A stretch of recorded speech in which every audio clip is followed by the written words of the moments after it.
Everyone tells you to be kind. Teachers told you, parents told you, society drills it into your head. Be kind, be polite, be agreeable. But what no one tells you is this: the wrong kind of kindness will destroy you. It won't make people love you more. It won't bring you respect. In fact, it does the opposite. It makes you weak, it makes you invisible, and it makes you the perfect target for people who love to take advantage. There are habits you've been calling kindness your entire life that are actually the reason people walk over you, ignore you, and forget you. They're not kindness, they're self-betrayal, and the faster you wake up to them, the faster you'll stop bleeding your power dry. Here are 5 things you think are kind, but they're making you powerless. 1. Saying yes when you want to say no.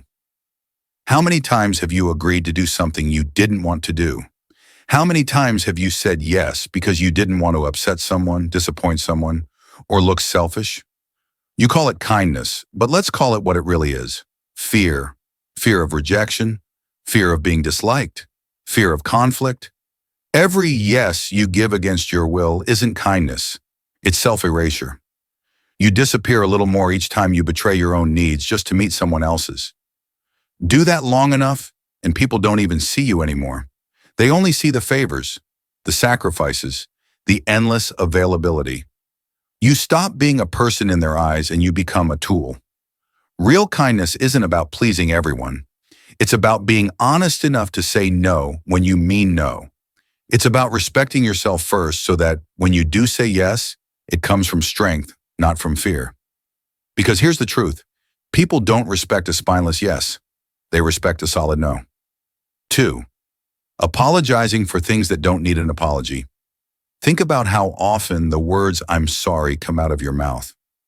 Sorry for asking a question. Sorry for walking past someone. Sorry for taking up space. Sorry for existing.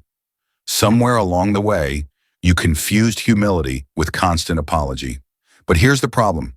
The more you apologize, the less your words mean. Over-apologizing conditions people to see you as always in the wrong, even when you're not. It shrinks your authority. It makes you look small, fragile, unsure of yourself. It tells the world, I don't believe I deserve to be here, so let me apologize for breathing your air. And the cruel thing? People start believing you. They start assuming you're guilty before you even open your mouth. They start expecting you to shrink. Kindness isn't about apologizing for your existence. It's about owning it. Save "I'm sorry" for when you've actually done harm, when accountability matters. But for the rest, replace it with gratitude. Instead of "sorry I'm late," try "thank you for waiting." That shift alone tells the world, I belong here, and I value your time, but I will not diminish myself.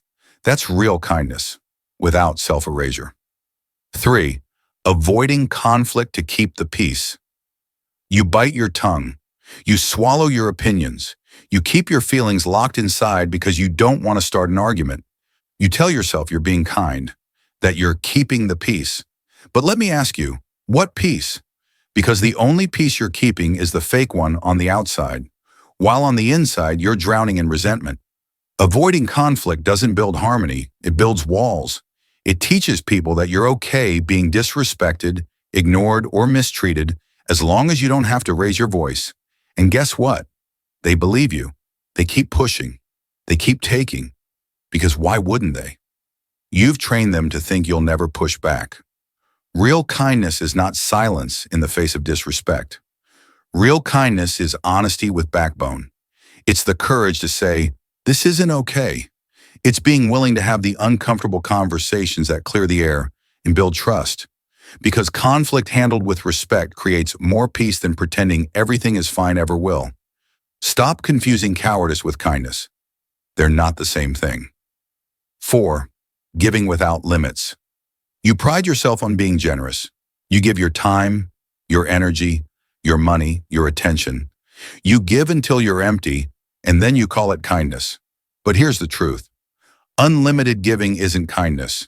It's a slow form of self-destruction. The world will take as much as you're willing to give. People don't always notice when you're burning yourself out because you've made it look so effortless. They don't realize your smile is fake, your energy is gone, Your body is begging for rest. They just see the endless flow of what you provide, and the more you give, the less they value it. Kindness without boundaries becomes expectation. What was once appreciated now feels owed. You're no longer seen as generous, you're seen as a resource to be drained. The strongest kindness is rooted in balance. It's giving from overflow, not from depletion. It's knowing when to say, I can't right now. I need to take care of myself first. Because when you give from strength, your kindness has power. When you give from exhaustion, it's just another form of weakness that leaves you empty, bitter, and forgotten. 5. Tolerating disrespect in the name of understanding. You've told yourself 1,000 times, they didn't mean it. They're just stressed. I'll let it slide. And so you tolerate disrespect. You let people talk down to you. You let them cross your boundaries. You let them use you as a punching bag because you call it understanding. But here's the dark truth. Every time you excuse someone's disrespect, you're teaching them how to treat you. You're showing them that your kindness has no teeth, no limits, no strength. And people don't respect kindness they can walk all over. They exploit it. Understanding someone's struggles doesn't mean accepting their abuse. Forgiving doesn't mean tolerating. Compassion doesn't mean staying silent when someone disrespects you. The kindest thing you can sometimes do is walk away, to say nothing, to say enough, to create space so they realize you will not be their doormat. Kindness with no boundaries isn't kindness. It's self-abandonment. And the longer you do it, the less of yourself remains. So here's the brutal truth. Kindness is powerful when it's backed by strength. But the version of kindness most people practice isn't power. It's weakness wrapped in politeness. And the world can smell the difference.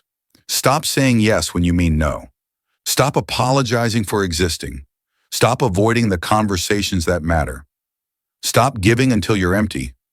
Stop tolerating disrespect. Be kind, yes, but be kind with boundaries. Be kind with self-respect. Be kind in a way that doesn't drain you, but fuels you. Because kindness without power isn't kindness at all. It's just a slow way of disappearing.